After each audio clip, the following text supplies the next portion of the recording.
Hey everyone, my name is Leah Duhan. I'm here with Richard Diaz. We're the Natural Running Network, and today we're going to talk about all things heart rate. So if you have any questions, shoot them in the message board, and we'll get started.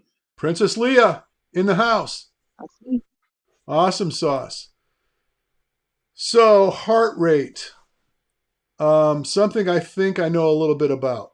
I've been messing with heart rate with athletes for way too long, probably longer than a lot of people that are going to watch this have been alive. And, it's still a very complicated process. A lot of people really don't get it, and it's frustrating. And the frustration usually results in non-compliance, no longer using a heart rate monitor because it just pisses you off. You don't know what to do with it anymore, or it becomes a smoke detector. You're essentially looking at it and going, "Whoa, look at that! Whoa, that's a little high," or "Oh, wait a minute, 220 beats per minute. That can't be right." Since I'm just standing here, call an ambulance. Maybe I'm dying. But anyway, I thought it would be kind of cool to just get the nuts and bolts to really kind of kick around the whole concept of heart rate and how it relates to training and some things that I think could use some clarification that would people would benefit from. And we're open to questions in the event that someone decides here on Facebook that they want to post a question. We will definitely get it. I get a little comment box in here. I'll know. And Leah and I will do the best we can to provide you some quality content. What do you say, Leah? Let's do it. Okay, so um, let's start with how you gather the information. Right now, I am right now sitting here, and I'm wearing an Apple Watch. Okay, and look at you, something similar, right? And Fitbit. I was gonna do this a different way, but I think since I'm wearing this, I want to talk about this. So this is basically an optical sensor, right? And what this optical sensor does is it measures blood flow, and it does it with this little green light that basically permeates through the skin, looks at um, how much blood is being purged through your wrist, I guess, at the time. Now, I have to tell you, full disclosure, years ago, I was sponsored by a company, the first company to produce this technology where you could actually um, be active and get real time information about your heart rate. And I was so excited because everybody hates a chest strap, especially women. Women don't want that thing under their bra, or it gets annoying, and it could chafe you, and it could be problematic. At least the early days, because they weren't as comfortable like they are these days. Now they're made out of like soft clothy materials, and it's a lot easier to avoid the chafing. Used to be, it was like plastic, and you start running and that thing starts jumping around, and next thing you know, you're jacked up. But unfortunately, that still remains the most effective way to gather heart rate. And so let me just, for the sake of being clear here, let's do, where's it at? Is it right here? Bam. Okay, so here's a chest strap. And I think this is actually, I just took this off the internet just to have a visual aid, but I think this is a MyZone strap. Does that look familiar to you? That looks like a Yep, MyZone. it's the So same one I have. MyZone is a company that works within the health club industry, and they have these displays where your heart rate can be shown in group on the wall, whatever, and you're basically broadcasting your heart rate through Bluetooth to whatever receptacle that they're using to post the information. But it also will work very well with your watch to give you, if you have the appropriate app, you can collect heart rate on the fly on your watch. Um, Yeah, on along that line actually. So on the Fitbit, you can't sync it real time, but on the Garmin that I'm buying, it does sync real time. So if you're running with your Garmin and you're wearing your MyZone strap, you can run, look at your watch, and it's going to show that MyZone heart rate on it. Or Garmin has straps too that does the same thing. So it's not reading what is coming through the watch; it's reading what's coming through the heart rate strap, putting it on the watch, so you can look at it real time during your run. right now, in my lab, I don't know, I have a half a dozen chest straps, and all the chest straps that I have are Polar chest straps. Ah, And gotcha. Polar has been in the industry of collecting heart rate and distributing heart rate for humans longer than any other company. Hmm. And I'm not going to sit here and tell you that I love their products, but their chest straps are pretty solid. So the ones I use are older version. They're called HR7, and the newer version is the HR10. And Okay. the HR10, the only difference between 7 and 10 is they will tell you that you can get accurate heart rate in the water while you're swimming, where with an Hmm. HR7 you cannot. And this becomes kind of important for triathletes if they're going to gather information for their entire event, as opposed to Yeah. only gathering it when they're on the bike and the run. Huh. But at the end of the day, the technology from Polar, I think across the board, most people are using it. But getting back to the technology of this dude, this little optical sensor, um, it is not without fault. And it's unfortunate, but I find that in some sports, obstacle course racing specifically, it's problematic. And or doing like circuit training in a gym, it's problematic because when you grab hold, let me get rid of that real quick. I can get rid of it. If you grab hold of a bar and you're doing deadlifts or any like bicep curls, anything that where you're really gripping hard and your forearm is going off, you're contracting, that vasoconstriction influences heart rate. So tightening up on the blood supply will definitely have bad results in your heart rate collection. So I've found this to be a problem. I've also noticed it when I'm on the bike. Everything is cozy when I'm just like sitting in the saddle and just riding along. It gives me pretty good information. But if I get out of the saddle to sprint up a hill or something like this, by grabbing the bars and having that contraction in my forearm, boom, my heart rate dumps. So Huh. a really good example in obstacle course racing is if you were to be running along, you're getting the information, everything's cool, drop down and do like 30 burpees or come off of a rig where like twister or something.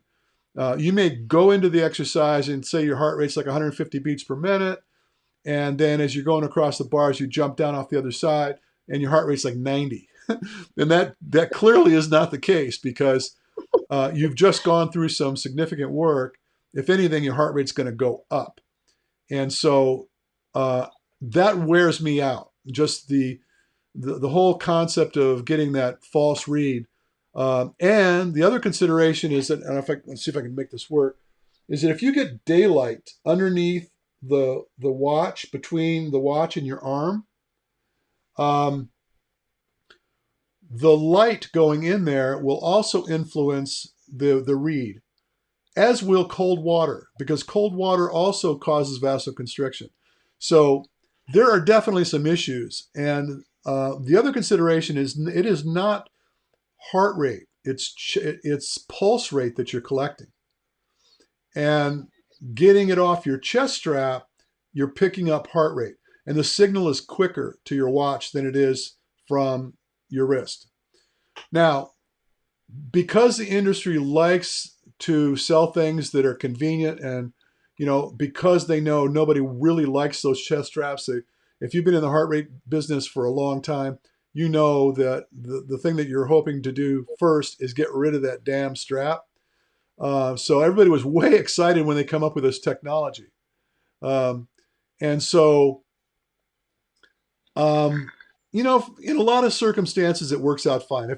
If you're just running, odds are you're going to be okay. Once you warm up, it may take a little bit longer to get the information to start settling in. But once you kind of get rolling, it's pretty solid information. And I know Garmin has done a really good job with it of late, but you're going to spend some money for it. You're going to spend 500-600 bucks for like a Phoenix to gets the newer technology that they're handing out. And I don't know. I'm sorry to say I'm recommending to people get a chest strap. You're gonna get solid. What's worse than getting no information is getting bad information. So Yeah. Well, even when we saw that on my workout the other day, I did, remember, for that run I did, and my Fitbit does heart rate and it synced it to my training, all that. And it was completely wrong. Like, cause I had my heart rate strap on too, but it didn't sync to my Fitbit. So I was looking at that and it was like 10 beats different. Like it was completely different from my chest strap to my Fitbit. So I'm like, if we went off my Fitbit's heart rate stuff, we would have completely misread the situation of what was actually going on in my workout. So yeah, it's almost better not to have it than go off of the incorrect data. yeah, so I got a question here. Ben Pino's asking. It says, "Wait," he goes, "Wait, what's heart rate versus pulse rate?" Now, pulse rate is going to happen at the extremities. So it's like when you get it off your wrist. And by the way, there was another. I know that people are going to say, "Well, what about this thing?" Let me see if I can bring it up. Boom. People say, "Well, what about this thing?" It's a little closer to my chest, a little closer to my heart. The technology is still the same. It's still relying on this optical sensor. And I've had people swear to me that this is a lot better than off their wrist. I would suggest that the reason is that the arterioles and the travel of blood further up the chain is broader, and the signal's probably a little bit more robust. Yeah. But pulse rate and heartbeat is different. Okay, getting it directly off your chest, these sensors are picking up the heartbeat, and it's a lot more definitive. So I'm not an engineer in this kind of thing. If anything, I would have to say that I would be more of a lay person because I've dealt with this for so long. I mean, I remember back in the day teaching spinning classes where you've got like 25 people in close proximity of one another wearing heart rate monitors. And because they did not code the signals back then, you could be picking up the person's heart rate next to you, and they could be picking up the heart rate next to the other person.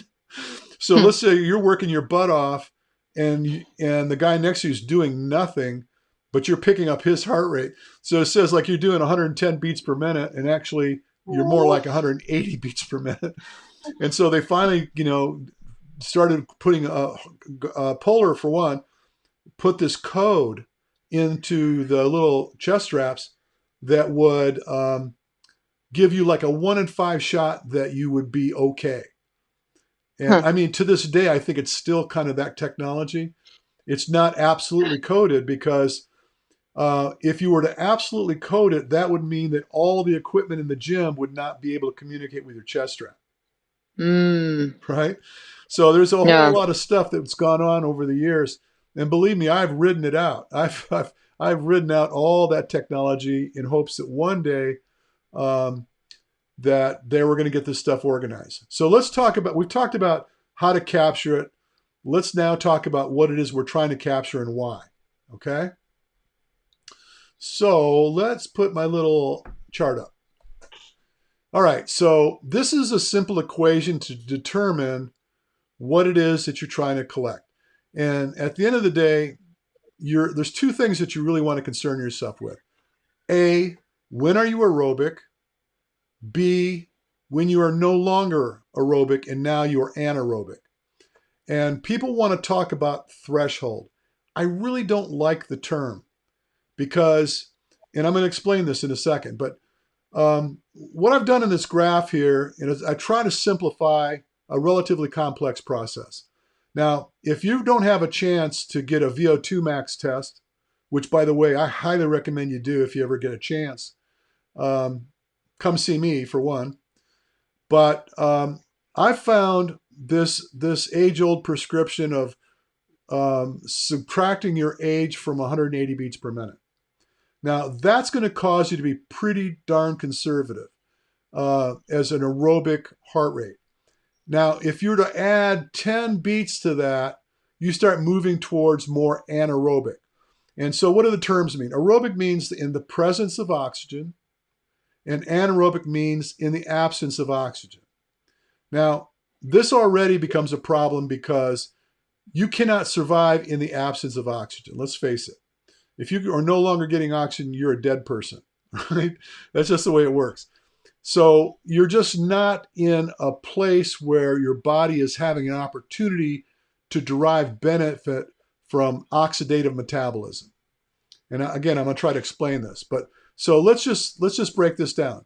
And I've used an example. So in here it says, if you were 30 years old, I made this real simple, 30 years old male client, and you subtracted 30 from 180, that would leave you with 150 beats per minute. And that means for most people, not everyone, but for most people, that would cause you to be aerobic. And you can see I've got this little faint white line between aerobic and anaerobic. So as the heart rate descends, so from 150 down, and I've only gone as far as 140. I didn't want to go nutty here, but essentially anywhere in that range would be aerobic. And just for the sake of the color code, the green is indicating that the more green it is, the more aerobic you are. And so someone would think, well, I really want to be way, way aerobic because as it suggests here to the right, is that the energy is going to come from fat stores. So when you're aerobic, your body burns energy. In order to burn fat, you need to be aerobic. Okay? So let's just kind of live with this for a second. The downside of aerobic exercise and being more aerobic is that the lower the heart rate is, the less caloric expense in the exercise. So maybe let's just say, for example, at 150 beats per minute, you're burning 500 calories an hour. And I'm just throwing a number out there. You would probably be burning at 140 beats per minute, say 400 calories per hour. That 10 beats might take 100 calories away from you. And at 150 beats, let's say that the fat utilization is, let's just say 60%. And at 140 beats per minute, maybe it's like 75%. So the difference between 60 and 75%, and I'm no mathematician by any stretch, but the difference in the caloric yield between those two values is not that significant. And then it's a function of how much time you spend in the exercise. So for the longest time, people, even the term aerobics, doing an aerobic class and whatever, the concept of burning fat is appealing. People want to burn fat. They want to look lean. They want to get rid of the fat stores. Well, I'm just telling you that dog won't hunt on a regular basis. Aerobic exercise is good for you. There's a lot of value in it, but it's not something you want to do exclusively. So let's step over the line a little bit. Let's go to like 155 beats per minute. We are still accessing fat stores, just not as much. At 160, we're probably still accessing fat stores, but not as much as at 155. But the further into your heart rate you go, the more calories you're expending, and the more calories that you're using for energy are coming from carbohydrate. So, what's the problem with using carbohydrate for fuel? There's really no problem other than the fact there's a limited amount of calories available to you stored on the body in carbohydrate. And so let's say, for example, if you were just to go out and do your daily runs at 165 beats per minute, because that feels pretty good to you. You're comfortable at that rate. And you never run more than about 5 miles anyway. Let's just call it like a 45 minute to an hour run. You're expending more calories. So from a fitness perspective, that's probably better than trying to run for 45 minutes to an hour at 145 beats per minute, which is really not going to pay much dividend where your fitness is concerned. it has more of a dividend in your fatness.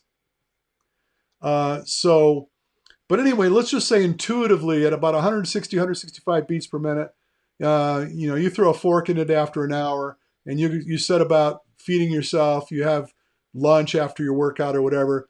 All is well in the world. But let's just say, for example, you decide you want to race your friend, and your friend's pushing on you, and you're starting to shove up into this 175, maybe a little over 170 beats per minute. And again, I'm doing the math based on this 30-year-old here. Okay, remember this. Because if Richard goes over 170 beats per minute, he's not going to survive the workout because I'm older. And if you take, I don't want to say 70. If you said like, well, that's for simple math. If I was to say I'm gonna take 70 away from 180, then my heart rate at supposed threshold would be like crap, would be very low, and getting up to 170, the stratosphere would really take me out. I got a question here. Hang on there, Ray. I'm going to get to it in a minute. Look at that. Daniel Weiss says he's in heaven. That's awesome. We're delivering heaven today. But anyway, so here's the downside of letting that heart rate go too high. When you use carbohydrate for fuel, the outcome is you produce lactate. The byproduct of carbohydrate metabolism is lactate production. So that's okay. You can deal with that lactate at 155, 160, and in some cases, some people as much as 165 beats per minute, all of which has to do with the way you've trained your body and the adaptation that you've created for yourself. But if you start to develop too much lactate and you're not trained to deal with it, it becomes untenable. It becomes toxic. As it resides in the working muscle, it starts to shut muscle function down. And the greatest example I have for this is someone being on a leg extension machine. If you've ever had a membership to a gym and sat up there and you cranked out you got like a 10 rep max and you're cranking out 10 repetitions at a pretty good pace, that 10th rep, your quadriceps are on fire. Fuego. You're lit because you've just punched out a bunch of lactate and it's sitting there in the muscle because it has not had a chance to be dissipated. But if you sit there for a minute or two and attempt the exercise again, you'll be able to achieve it because the lactate has been dissipated from the working muscle and you're good to go again. But let's say that you're running. Let's say that you're running at 170 beats per minute.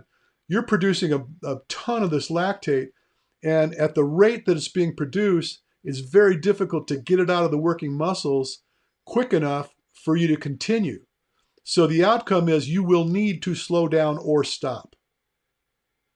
So there lies the rub, the conundrum of what it's all about and why we are even concerned about it at all. Let me see if I can get rid of this chart here. And so, by the way, I had this chart scheduled to go up. And just to reiterate what we just discussed, energy from fat is when you're aerobic. Energy from carbs is when you're anaerobic. Producing energy from carbs results in lactate production. And then, so here's a cool thing to know. There is potentially what I refer to, and this is me talking, an energy rebate. That sounds good, doesn't it? So let's just say you're an endurance athlete.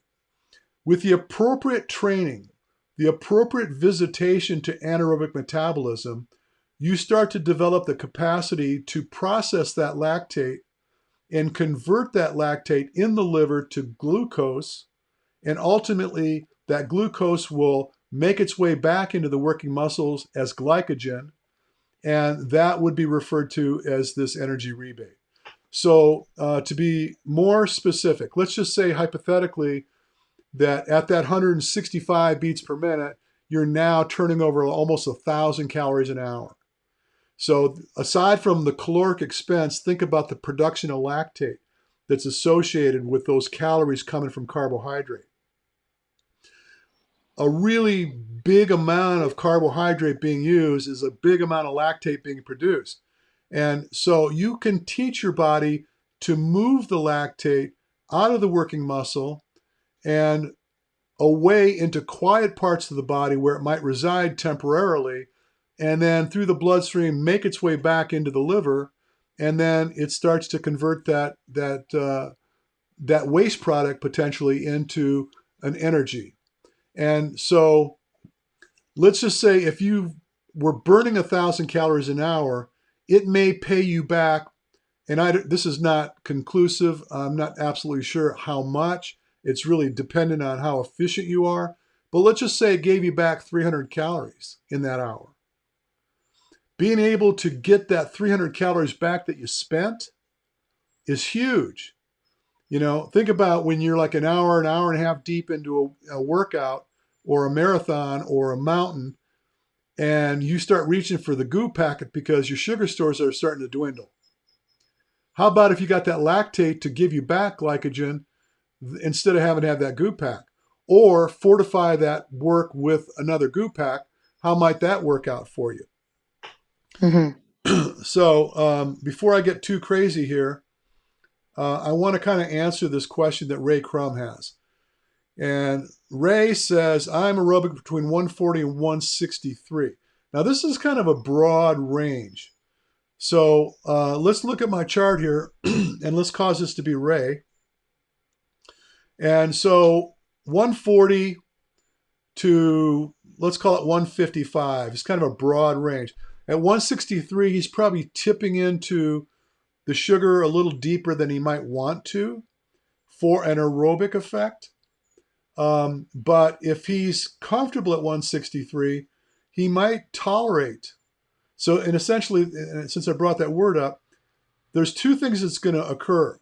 You're either going to develop the ability to tolerate the ensuing production of lactate because it becomes acidic, or you develop the capacity to process some of that lactate to minimize that toxic effect and potentially convert that lactate to energy.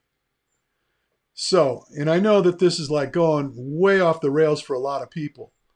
But I got to tell you, in all the years that I've done this kind of work, doing VO2 testing on athletes, the concept of breaking the heart rate into zones. For example, for the longest time, people want to subtract their age from 200, and from there, divide it in 10% increments to create 5 zones, and zone 1, zone 2, zone 3, zone 4, zone 5. And I'm telling you, you know me, almost 30 years I've been doing clinical analysis on athletes. And I've touched on a whole bunch of really interesting athletes over the years. There are only but a handful of them that I meet that really truly understand what the outcome will be relative to stationing themselves at zone 4 versus zone 3. Mm-hmm. Or how much time, if ever, they would spend in zone 5. Take it a step further. I know people that are professionals in the industry, well schooled, well respected professionals in the industry. They'll take it a stretch further where they'll segregate zone 5 into 3 parts: zone 5A, zone 5B, and C. And one of these professionals, and because out of respect to him, I don't want to throw him under the bus on this podcast, but this is somebody I respect, and that's written several books on the concept of training for endurance. And I'm telling you, well followed coach. I had him on a podcast, and if you dig deep enough, you'll find it. You know who I'm talking about, so you can answer your own question. But I asked him. I said, "Please tell me what the physiological adaptation or outcome might be as a benefit to be at zone 5B versus 5C or 5A," right? Because to me, when you get to you're basically redlined. When you get your heart rate so close to maximum, where you're starting to split hairs between 2 beats per minute, 4 beats per minute, you're lit. Your body is on fuego. You are so lit up that I don't know that you could segregate the benefits between those aspects of that level of intensity. And confronted with that question, the guy came clean and said, "You know what, Richard?" He goes, "I don't even talk about that anymore." And I thought, yeah, well, I know why, because it doesn't make any sense, right? So I'm all about simplicity. I think that when people go too far down the rabbit hole with trying to figure out this zone business, they get themselves into trouble. Because, again, let me just bring that graph up just one more time to make my point. So someone might want to say, well, zone 2 might be here between 140 and 145. And zone 3 might be between 145 and 150. And zone 4 might be like 155, 160-ish. You could say that if you want to. But at the end of the day, it's either you're really aerobic, less aerobic, really anaerobic, or less anaerobic. And really the difference is it's not a function of a light switch. It's not this threshold where you flip the switch and all of a sudden you're doing one thing as opposed to doing something else. It doesn't work that way. And most people, because they really don't know what they're hoping to achieve when they're in one place or the other, or end up stalemating in one place versus others, that they don't derive the benefits that they were seeking. And this is where the big problem lies. So, for example, let's say that in a lot of traditional training programs where endurance is concerned, and I'm talking about cycling, we're talking about marathon running, such like that, they may want to dedicate 10 weeks to base development training. And all they do is they stay aerobic that whole time. And so when you're aerobic like that, you are really taxing your slow twitch muscle fibers. Slow twitch fibers are very porous and they're very receptive to oxygen. Thus, they burn fat. Fast twitch fibers are dense and less receptive to taking on oxygen. And the energy of choice when you're in that dense anaerobic state is glycogen.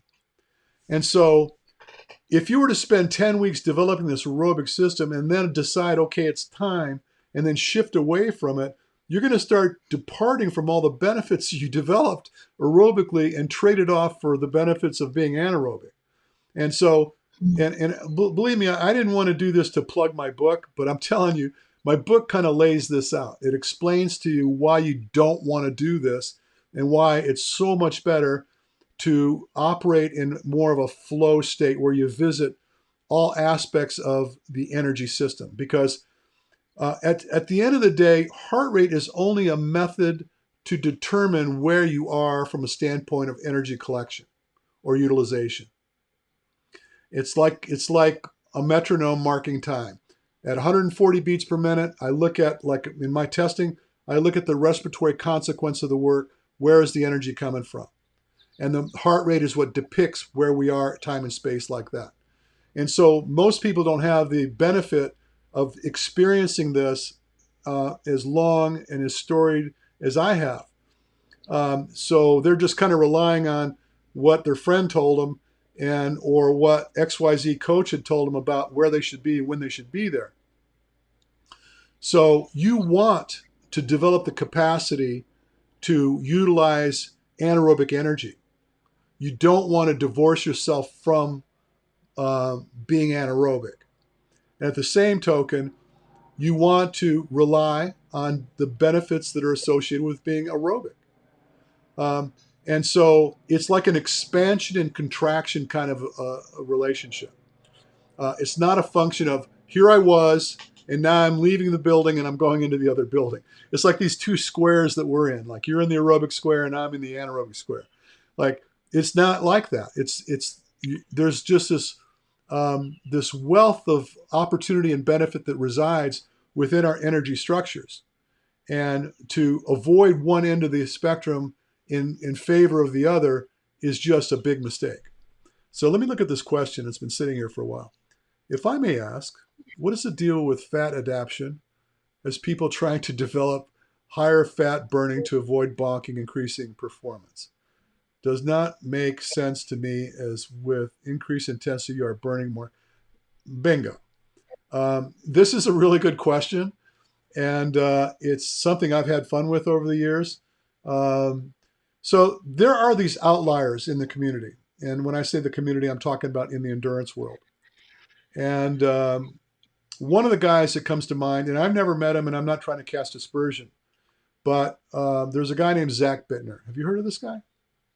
No. So Zach Bittner is a really, what do I want to say? I don't want to call him an expert. I want to call him a very proficient trail runner. And he Okay. goes long. I mean, he likes the 100-mile stuff. He's a grip. When it comes to going long on trails, Zach Bittner is the guy. And he likes to tell people that he's developed fat adaptation. So through diet and his approach to exercise, he's improved his capacity to utilize fat. And obviously, you want to utilize fat if you're going to go long because there's more Yeah. energy from fat available. So let's touch on that for a second. I've seen research years ago, and I still lean on it. An individual about 145 pounds at about 14% body fat has the ability to store upwards of 70,000 usable calories from fat on the body. 70,000. Now realize that same individual may only have the capacity to store 15, if you're lucky, up to 2,000 calories, 1,500 to 2,000 calories from carbohydrate on the body. And that is also assuming that when you set out to do whatever exercise you're going to do, your carbohydrate stores are topped off. You've been feeding properly. There's no debt in your system. You're ready to go. And now, if you go directly into the carb store, if you go anaerobic, and I'm going to call it quasi-anaerobic, so let's just say that the rate of utilization of carbohydrate is 75%. And 25% is oxidative, so you're gaining a little bit of fat utilization. 75% of 1,750 calories an hour, right? Now, that's okay if you don't intend to go beyond an hour. But if you're not planning to replace some of that carbohydrate, and the intensity is at such a state that you're preferentially going after that carbohydrate, there's no solution to that problem other than to stop, slow down, and or feed. And so the question he's asking is like, as the intensity goes up, your capacity to access that fat stores goes down, right? Now, you can train yourself through unique efforts to enhance your capacity to go further into intensity before you start to really dip hard into your carbohydrate. That's the thing, no doubt about it. But I can tell you that at the end of the day, and I've said this a million times, nobody wins races aerobically. You have got to make friends with anaerobic metabolism if you hope to win races. Can we talk about my hat a little bit? Sure. Should we talk? I mean, I need a break. I'll talk about my hat. So most of the people that are listening to this right now won't remember Felix the cat. I would invite you to go on Google and pull up Felix the cat to find out who he was. Felix the cat was a character that had solutions to all the problems. He had this magic bag of tricks. No matter what the problem or circumstance or situation was, Felix could solve a problem. So because we're talking about solving problems and understanding and learning, I put on my Felix the Hat cat. Felix the cat. I can't say it. I'm trying. Close enough. They get the idea. So anyway, to answer Daniel's question in the short space, is that when you go anaerobic, if you're truly going anaerobic, you're going after sugar. If there's no sugar there, you better be very capable of producing or regurgitating that lactate production and hopefully getting a little bit of a rebate that's going to cause you to last a little bit longer. So there's that. But heart rate is a good way to gather information about what's going on with you. Biofeedback, let's call it. Now, let's talk about simple stuff. Can I use you as a guinea pig, Leah? Yeah. So Leah gets up in the morning, puts her monitor on, and boom, what's resting heart rate look like? For me, resting heart rate's usually around like 57, I think, ish. Okay. Something like that. It's on my Fitbit. Let me see. So let's just say that in the course of a week's worth of training, on Monday you wake up, it's 57. Tuesday you wake up, it's around 57. Wednesday you wake up, it's pushing up like 160 or 62. And then by Friday, maybe your resting heart rate's 70. So there's an indication there that your body is troubled. Your body's not quite in great repair. So this would be a good indication. It might be a good day to take off. Okay. Resting Interesting. heart rate, and the thing that people look at these days is heart rate variability. That became a very popular Yeah. thing of late. Yeah.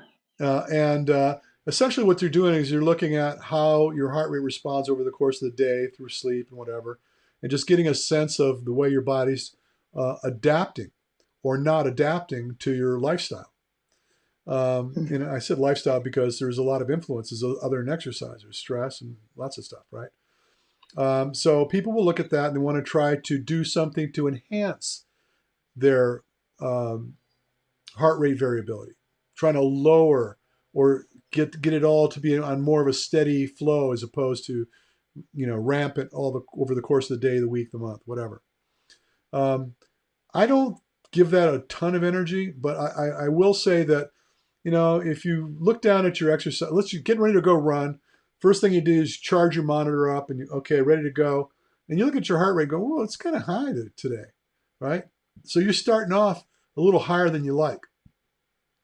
That's good information. You can react to that. You might find that after you've been running for about 10 minutes that it starts to normalize, things start to work out.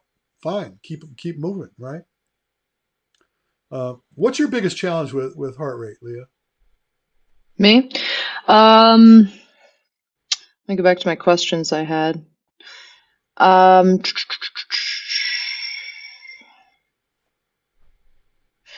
My biggest challenge with heart rate, I guess, would be, well, for me, it was always knowing, like, just knowledge, understanding the difference. Because I remember in the past going off of like kind of those generic workout plans. It was like, oh, do these at threshold, or do these at lactate threshold, do these at aerobic threshold, anaerobic threshold. And I'm like, well, okay, so what does that even mean? I would try to go off those charts, and then I'd try to match them, and then I'd end up doing them way too hard and crashing and burning and be redlining. It would make no sense to me. So I think, I don't know if I'd consider that my biggest struggle with heart rate, but yeah, just really understanding the difference between like the heart rate threshold and the perceived effort, I guess, and like understanding how that could change based on, like you were just saying, like if your heart rate's already high that day, it might look different that day than another day. And just understanding, I guess, that tie and being able to like look at a workout and it says, oh, do this at 10 beats above threshold, whatever, and knowing like, oh, it might look different day to day, and understanding which perceived heart rate, I guess, or perceived effort matches with that heart rate, if that makes any Well, sense. so it's interesting you brought up the term perceived effort because this is something that for the longest time, I really did not appreciate. But I've come around. I'm getting older. I'm coming around. And what I have done of late is I've married, as you know, your perceptive effort with the actual responses to work. Mm-hmm. So I like to give credit to your perception. But at the same time, I think it's important to train your perceptive efforts. So, for example, a lot of people will argue that at XYZ heart rate that they feel fine, they must be aerobic.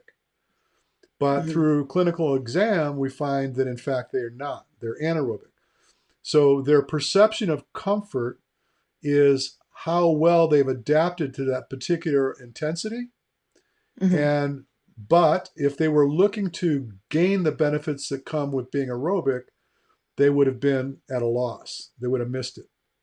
So adjusting your perception based on science, based on having the information, is beneficial. And then so with this newfound perception, as you start to realize that, nah, in fact, now this is what it feels like to be aerobic. And in fact, now I'm going anaerobic.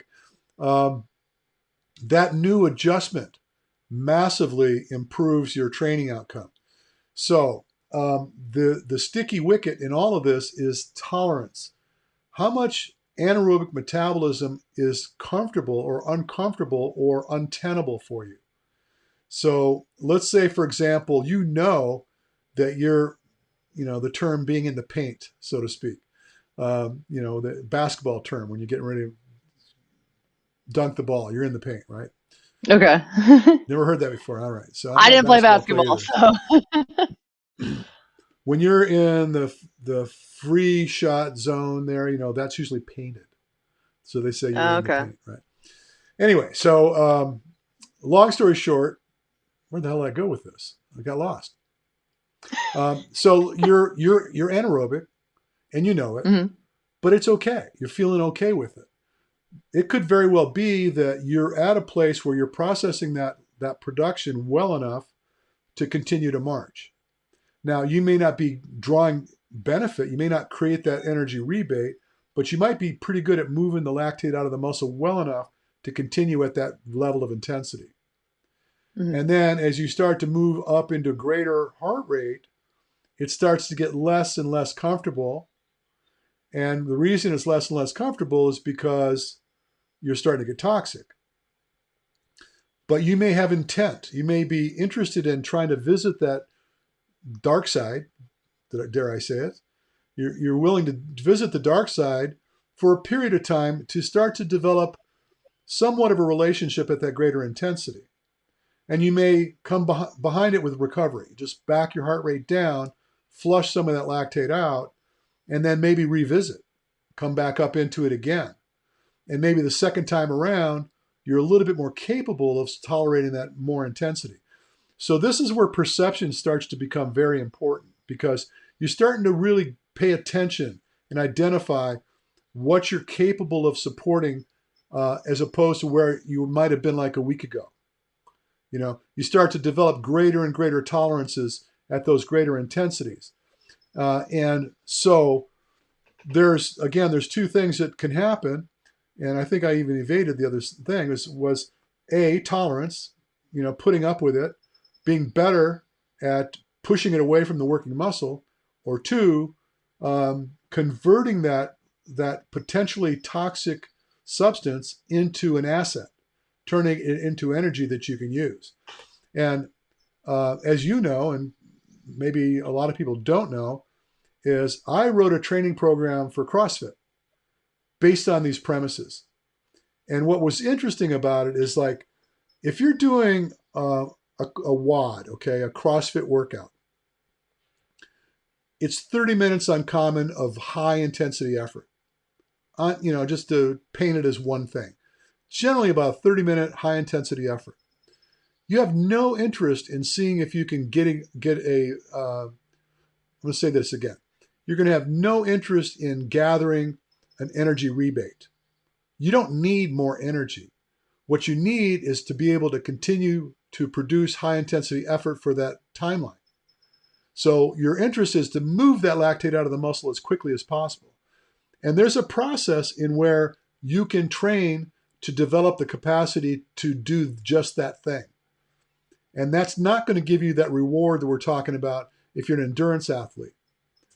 So there you go. But you're getting back to your quandary about threshold. A lot of people will stick what they call threshold. Let's say, for example, let's bring my little chart back up again, my little handy chart. Let's say that for you, you've identified your threshold, however you term it. Let's call it 155. And someone says to hang at threshold, 155. So you're really not deriving much benefit from aerobic metabolism. you're developing some tolerance to anaerobic metabolism, but it's not really, let's call it painstaking enough at that heart rate to really derive much anaerobic benefit or aerobic benefit. I don't really like to see people sit right there and hope that it starts to be beneficial. And I know a lot of people will do that. They'll say stick threshold, and so here it's going to get more complicated, right? Threshold is also a very slippery slope in conversation. In clinical analysis, the determination of anaerobic threshold is predicated on what's termed the V slope, ventilatory slope. And what happens is my computer will start collecting bits of carbon dioxide that's being produced, which is a byproduct of energy being expended. And it's looking at this production of carbon dioxide on a trend. And there's a point in the road where there's a left turn, there's a deflection where all of a sudden the carbon dioxide production is greater than the trend.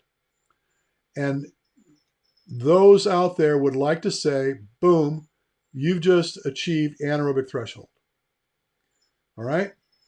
Now, what I look at is respiratory exchange ratio.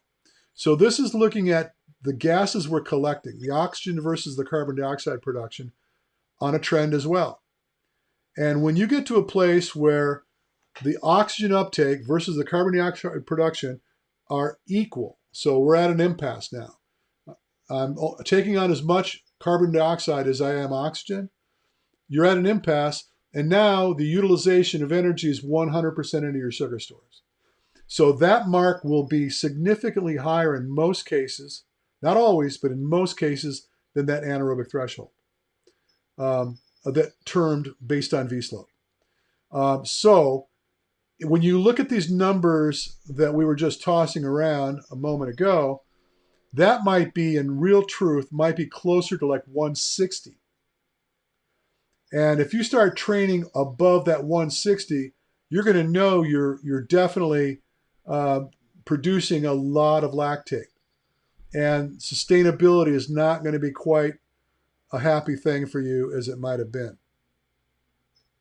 Have I lost you yet? No, that makes sense. So the point being is that the terms are really slippery.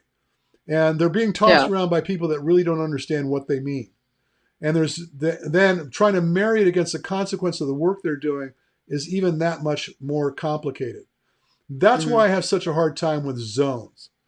I can tell you that you start to allow your perception to be involved in the decision-making process based on your tolerance, day to day, week to week, month to month, based on the way you're training, you'll start to notice, aside from it all, yeah, you might be producing a ton of lactate, but you're really, really good at moving it out of the way. You can either get it out of the working muscle, you get that rebate you're looking for, and all is well in the world. So I'm way, way out there on the rails now. So look, you had some questions. Let's go after your questions. Okay, let me pull them up real quick. One sec. All right. So, well, my first question was, which is more important, heart rate or perceived effort? Example, I'm tired and it's hard for me to get my heart rate up, or I'm sore or something. So it's like I feel super fatigued and it's really difficult. And I'm trying to get that heart rate up, but I just like can't get up to that 170, that 175 without just like a ton more effort than usually. So what would be your recommendation in those types of situations? Well, so your body's talking to you. When you're working hard and your heart rate doesn't go there, and you're not producing as much yield being work, that's a pretty good indication that you could use a day off. You know, I know that I'll have times where I can produce a whole bunch of heart rate and not produce a whole bunch of work. And then sometimes produce a whole lot of work and not come at such a great expense. And it has much to do with what your state of affairs is. You know, your body is in a better place to do the work. Your muscles are rested enough to do more work. Your heart's in a good place, and it's able to meet demands on a pretty good basis. And so the other thing that we didn't talk about, go ahead, go ahead. I know you have more questions before I start ranting. Okay. All right. Yeah, we already went over the necessary tools to track it. That was the Garmin and the chest strap and all that. Um, Tips for high heart rate training. Any tips for controlling the heart rate and pushing through that like tons of lactate, tons of pain for people like me who are training short course, all out type of efforts, short or medium. I mean, a lot of the stuff you have me doing is like 5 minutes, hard as you can type of stuff. Um, what are any tips you have for like controlling that pain and amount of effort you're putting out for that long of a time? Well, assumption being that the pain we're speaking of is coming from lactic acidosis. Okay, so the lactate production is becoming very toxic and it's ornery and it's really pissing off the muscles. Yeah. And that's the elephant in the room that you're wrestling with as you're starting to push. Hmm. Obviously, that's a function of tolerance. And so developing tolerance is about exposure. And so if you continually give yourself a break from the intensity. So let's just say, for Hmm. example, in an interval set, you start out at like 120 beats per minute, you roll up to 180 beats per minute, and then you're so tapped out, you come all the way back down to like 120 beats per minute before you create the next set. You're giving yourself too much opportunity to recover, and Mm. probably the intensity of the effort was so great that it's untenable. You just can't. You have to have that time to recover. So you're Yeah. not learning on either end. You're not learning to recover quicker, and you're not learning to put up with the intensity because it's just too great. It's like Yeah. if I drop a bucket of rocks on you, you're not going to be able to deal with it. If you hold the Yeah. bucket and I start throwing 4 or 5 in the bucket at a time, you're starting to develop tolerance to that load, right? Mm. Stupid analogy, but it's the one I had. No, I like it. That makes sense. Yeah. Yeah. So let's just say that um, let's go back to this chart again because I think this is easy to kind of explain. Let's just say that you're doing an interval, and you're like in your case, I would probably not. I'd shore up the recovery in your intervals to no lower than about 150 beats per minute, Hmm. and I would probably, in early days, I'd probably top off the heart rate intensity at about 165. And depending on term, okay, how long you're going to be there, right? Okay. So, like for example, if you were going to be there for um, a 10K, let's just say 10K, um, I would probably want you not to go much higher than that 165 in your intervals, and not go Hmm. much lower than 150. And when that starts to be pretty easy, if you start noticing you drop down to 150 in just like seconds, you're good. Then we're going to start encroaching further into the heart rate. We're going to go up to like 170 and maybe start Hmm. bringing the bottom out of it, bring you down to, no lower than 155. So the range Hmm. you're playing in is between 155, 170, 155, 170. And so you're not ridding all that lactate. You're having to deal with some of it. It's going to produce at a greater rate because you haven't cleared it.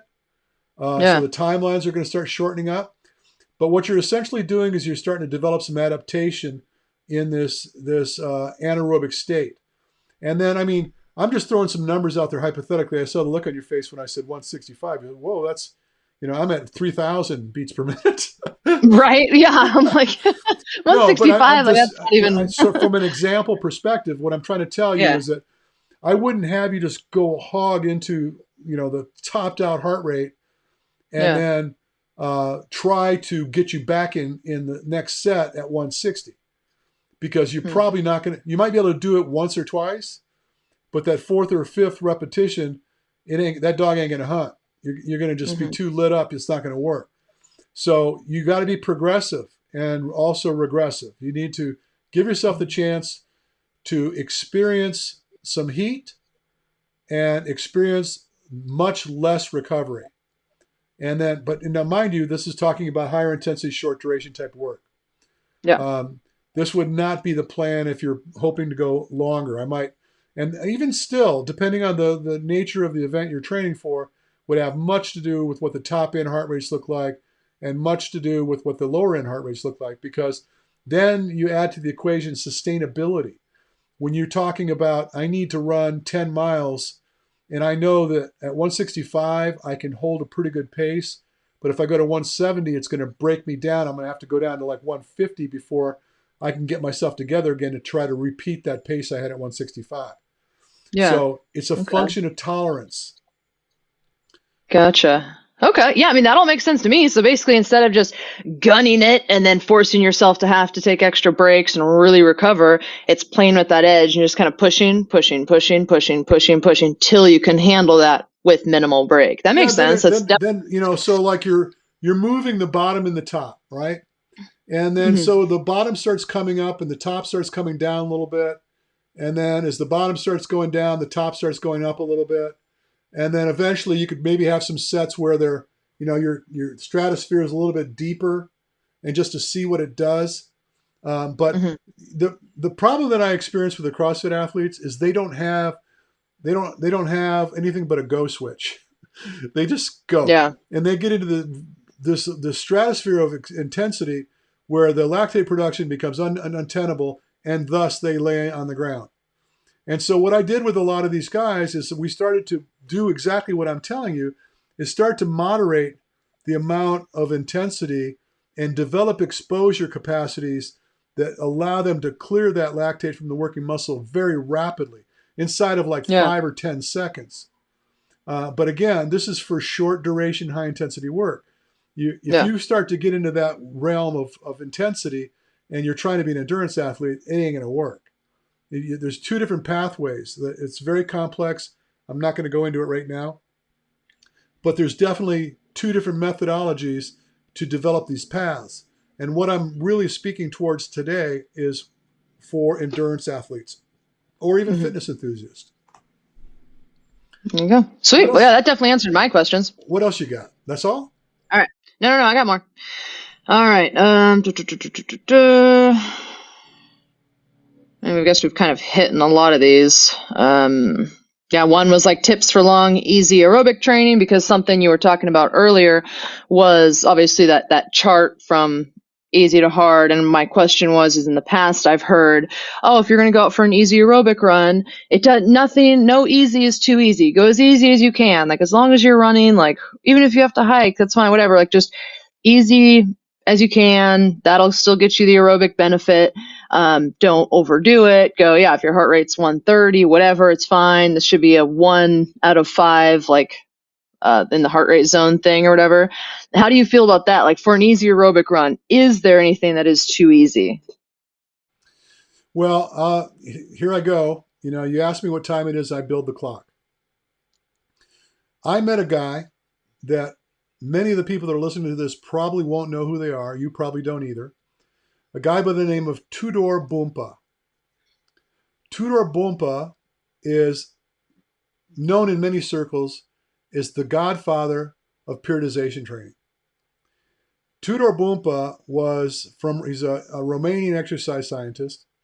And before the wall came down, he was almost single-handedly responsible for the gold medals that occurred in the USSR in developing athletes. And his principles of periodization training were brought over to the U.S. eventually. He's, immigrated to Canada. I don't believe he's probably still alive. If he is, he's really, really old. But I met the guy, and Hmm. interesting guy. I mean, I've read all of his stuff, and I was very curious to meet him and get his take on things. And um, he basically told me that if you start looking for a training effect below about 120 beats per minute, you might as well stay home and eat pizza. Because aside from you and I both right now sitting here are aerobic, Yeah. and incidentally, we are also producing lactate at a low level of work. Um, but the uh, the point of the matter is that if you're training, you need a training effect. And so Hmm. we want to oxidize. There's a time for it. There's tons of benefit of being aerobic and oxidative metabolism. Fat utilization, obviously, for one. You develop mitochondria stores. You end up developing uh, more red blood cells in the body. I mean, there's a lot of physiological adaptations that occur when you're aerobic, but there's a window of opportunity. And this is why generally when I develop an aerobic window for people after I've tested them, I'm looking at the return on the investment. How Mm. much time are you going to spend and what's the benefit going to be if you're there? So let's say, for example, let's go back to my little simple chart one more time. Let's say, for example, you told me you want to go out for a 3 hour aerobic run.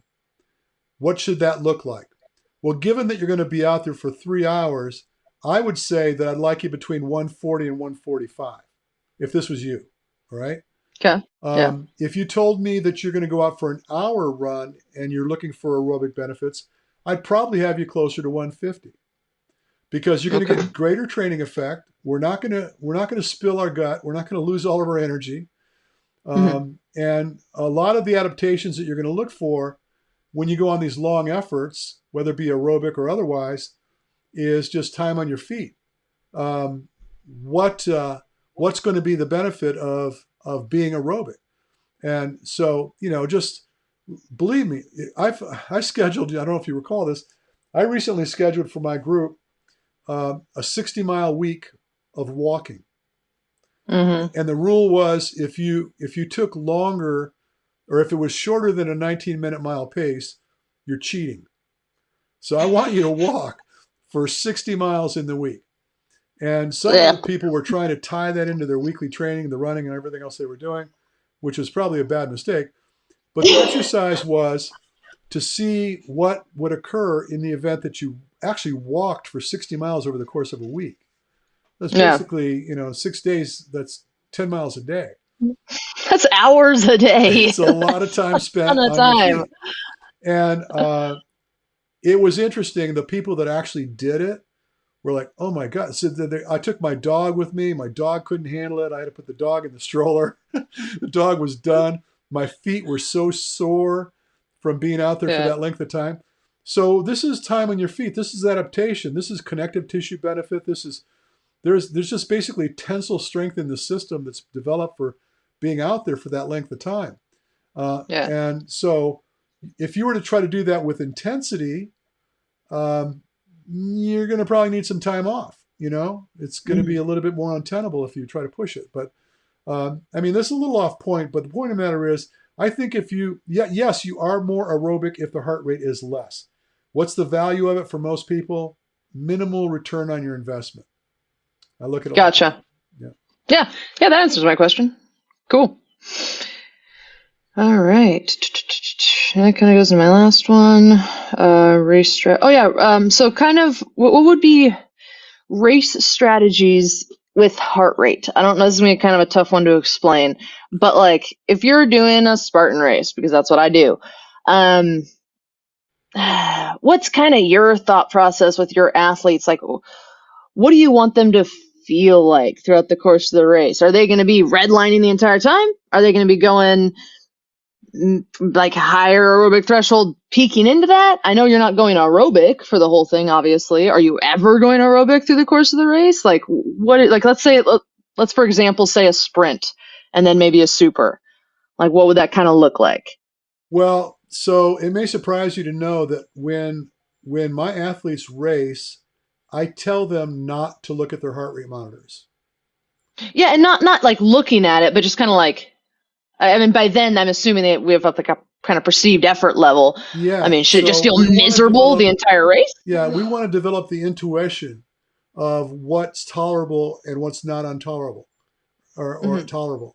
And I think it's a witch hunt to look at your monitor while you're racing Yeah, because no. start out when you're at the starting gate, your heart rate's already lit. You're already starting to, Yeah. I mean, you start about 20 beats higher than your normally stand around heart rate might be. Yeah. And And you're then, probably warmed up too, so it's probably going to be even higher. well, You've been but you're warming up the just, whole the time. anxiety of, the whole thing, and you're just amped. And Hmm. out of the gate, your heart rate's going to go through the roof. And then you start second guessing yourself. You think, oh, what am I doing? I'm in trouble. I'm way too high, blah, blah. And so you talk yourself out of the race, right? Hmm. By the way, incidentally, this is why I'm so keen on the flow training is because you're developing the capacity to answer the call, whatever it might be. So if you Yeah. decide your strategy is to go out hard early and know what it's going to take to recover well enough to settle into a pace, you've done whatever damage you hope to do to your competition early, and how you want to settle into pace after that damage is done, what that might feel like or look like. Um, but everybody's different, and it's really got to do with the type of an event you're going. Now, for example, you next week are going to do a Hmm. stadium race. Yeah. I want you to get away from people as quickly as you possibly can. And whatever stretch or run that you face, I want you to go through it as quickly as you can, because I know that you're obstacle proficient. And when you hit these obstacles and you're in good repair in respect to your capacity to get through these obstacles, if I was to concern myself with you at all, it'd be about your pace. I know that there are going to be people that will outrun you, but I don't think they're going to out obstacle and run you, right? Hmm. So I want you to make as much traction as possible early, Hmm. and try to keep those opportunities golden. Going up the stadium stairs, you're strong there. I want you to hammer those stairs. Maybe you recover on the flats when you get up in the concourse and you're running in the flat areas. That might be your recovery place. But it all gets back down to this whole process of adaptation. We're going to train in such a way that we're going to be comfortable under pressure. And can I tell you something? Spending an appreciable amount of time aerobic is not going to give you what you need for that circumstance. That would be Yeah. a bad idea. If you spend 60% of your time, 70% of your time aerobic over the course of a week, you just wasted a buttload of time in preparation for an event like this. Now, a Well, I recovery, even felt that, like, I even felt that going into some of the training weeks you had for me recently. I had been training a lot of aerobic stuff in the last like year, and then trying to do your high intensity week. I mean, it freaking wrecked me the first week. Like, and I'm a high intensity athlete, and it was killer. Just trying to get well, used it's to because that. you were training the wrong energy system. I Yeah. mean, I got to tell you, it's like a lot of people out there in the world, they're just so bent on issuing out aerobic conditioning as the precursor to everything else you do. It's Yeah. an important component, don't get me wrong, but you have to take a look at the challenge. And if the Yeah. challenge is short in duration, you're not going to lose all the energy available from carbohydrate. Then it just becomes a function of how tolerant you are. And clearly, you can create more pace if you stay aerobic longer because you're producing less lactate. But the double edged sword is, well, what if you had this balance of developed a pretty decent aerobic engine, but you really developed a pretty good anaerobic engine too, and you could Hmm. really deal with it. I have a client. By the way, I sat down with 100 reports of tested people that I tested, and I'm looking at people that had really really high VO2 scores, which is a measure of their fitness, and really low thresholds. So you might get a guy that can get his heart rate to 180, but when he gets Hmm. past 125 beats per minute, it's all sugar. And, Hmm. and his VO2 score is high. And what ends up happening is he's just developing a really profound tolerance to be anaerobic. And he spends a buttload of time over there and doesn't do much aerobic conditioning at all. Yeah. And so you're not going to see this high capacity to stay aerobic for a greater length of time. And as a matter of fact, I wouldn't even suggest to him that it would be a good idea to try to develop that low end, because he's going to suffer the consequences of his performance by Yeah. trying to shuttle back down into that aerobic metabolism, because your fitness is also challenged when you're anaerobic. There's a question here that Cody Hughes. I've been using your flow training method for a 10-mile race. I've been in 2.5 months. My question is, if I'm planning to finish in 65 minutes, that will have me running aerobic for the entire time. So what proportion of these flow runs should I be spending anaerobic to properly train?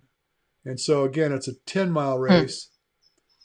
Um, well, first of all, if you're planning to finish in 65 minutes, you're going to have plenty of energy to do it. The question is, at that pace, how toxic are you? And so it's kind of hard to give you a direct answer to that, because I don't know what that pace looks like. and how or anaerobic you are when you're there.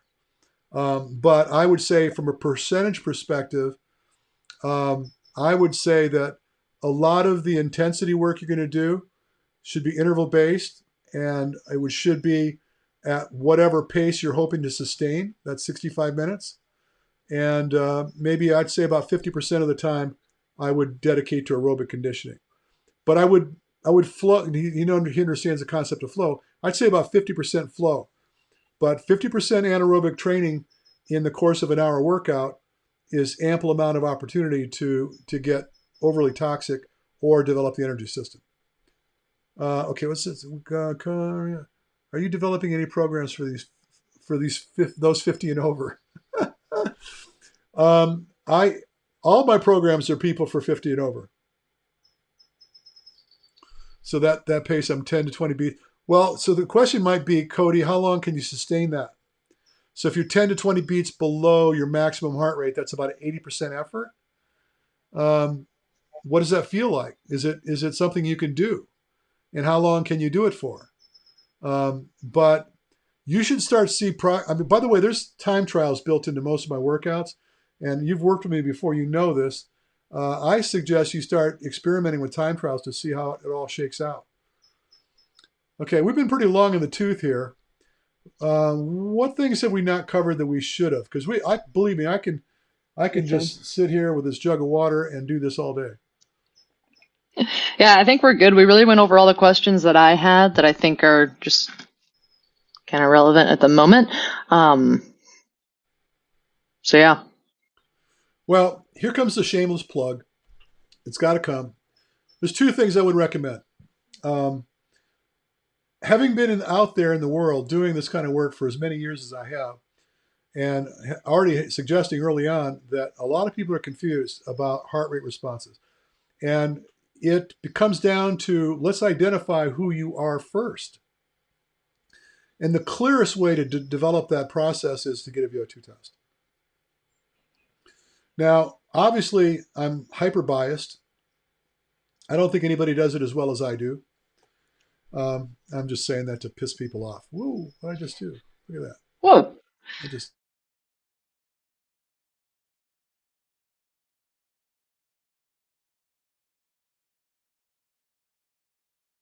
Oh, I'm trying to put it back.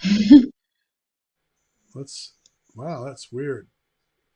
Well, while you're figuring that out, yeah, I did the VO2 test Let's just lose thing it. Let's just through lose it. Richard. Yeah. Hey, there we go. It's gone now. And I've never done a VO2 test anywhere else, but I felt like I got a ton of benefit through your VO2 test. It really showed me kind of like what I should be focusing on as an athlete, which kind of no short course type stuff. But yeah, and then all the charts and stuff that you went over with us that I know most VO2 places don't do. They just do it, give you your numbers and say, here you go, with no idea what you're doing. Whereas you went over all that stuff with us and you showed us the raw data and what that's actually going to look like and how that affects your training. So I'd recommend it. Yeah, I just think and I was only kidding about me being the only guy that knows how to do this. I just think that the unique application where I'm involved with athletes and I'm testing the athletes I'm involved with, that's different relationship than going somewhere, meeting somebody that tests you that doesn't really have a relationship with you or even the sport you're involved in. And that's a bit of an issue. I mean, people say they won't go to an orthopedic doctor that doesn't run. He doesn't understand running. He's just a doctor. He needs to understand running to understand, how I roll, what I Yeah. feel. I mean, I don't even know if there's anything valid behind that concept, but people want to know that they're dealing with somebody that appreciates what it is they're about to do. Yeah. And so when I work with people, I'm physically involved in their processes. I'm seeing what they're doing, and I see what their challenges are. And over the past 10 years of having done this with people, um, I mean, when I say having done this, I'm talking about putting on these clinics where I'm physically going to have them run. I'm physically going to look at the way they move. I'm going to look at the mechanics. I'm going to look at all those issues, and then we're going to look at the cost of work. And really, VO2 testing is nothing more than an assessment of the cost of work relative to an individual. And Mm-hmm. for some people, the numbers look really different than it will for other people. And so just, even taking these numbers that I've been tossing around, the 180 minus your age and all this stuff, for a lot of people, you got to throw that out the window. And so you don't know until you've actually been tested. And so you might be going down a completely different rabbit hole than you need to be. But absent the ability to get involved with somebody personally, this is my best opportunity to explain it. And, when I wrote a book, people around the world that read my book, they need something to work from. So absent the physical contact and ability to do the testing, those numbers hold pretty good. And, 180 minus your age is pretty conservative for 90% of the people I've worked with. But if you're trying to be aerobic, I'd rather be conservative than overestimate your capacity and find out that you've never done any aerobic conditioning because you're always anaerobic. And so, for whatever it's worth. Yeah. Well, let's see. There was any other. Any training plans for a 200-pound male that drinks heavily, smokes cigars, is anaerobic while sitting? That would be me, and that's Clint Ives. But so the good news, Clint, is that I don't drink bourbon, and so I'm actually in a pretty good place. It's good to see you, Clint. He's usually holding there. He's holding a fish. People that can't see this, I wonder if I can put this up there on the screen. Can I? A picture of him holding a fish? Yeah. Hold on. See if I can get it up there. Oh, crap. Oh, darn it. We'll all just have to go look him up afterwards. See his fish. Look, can you see it? Hey, that's a nice fish, actually. Yeah. Wow. Clint's all about fish. Cool. I think he sleeps in his waders. Who doesn't? Yeah, I know you're a fisher person too. I don't want to say fisherman. You're a fisher woman. I don't know. Okay. All right. Well, I'll take it. This has been great. I hope that people derive some benefit from this. I already did, so I'm assuming they will. Yeah. So one more shameless plug. I should get this out there, right? Let me put this down into my black shirt. So if people are trying to find out where they're going to get more of this, or if they want to schedule something, or they want to get access to any of the things I've written, that's the website. And as always, by the way, are you going to win next week? I always go into it with the plan to win. So yes. Good answer. I will do my best. Good answer. I'm not going to quit yet. I can quit once it's done. But I want you to know that the man screaming from the stadium will be me. Yes. Run, bitch, run! I will do my best. That's all I can ask for. All right, cool. Let's get a little bit of go home music. What do you think? I like it. So we got any go home music? Let's just do this. It's a little less go home-ish, but.